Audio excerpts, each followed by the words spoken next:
Hi and welcome back to Northern Waters Cleansing Co.'s YouTube channel.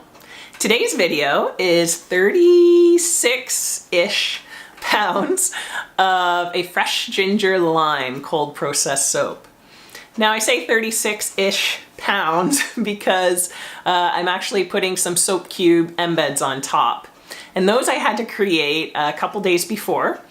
So I poured just plain colors into a 40 bar mold, and then I cut up the soap into small little cubes that I put on top. It's a cute little embellishment. It gives this soap a little bit more height than what I'd usually get out of this 36 pound slab mold.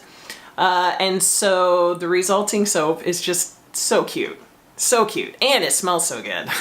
I guess that's the biggest part, is it really smells good.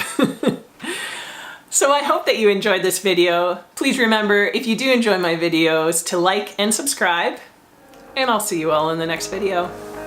Bye for now.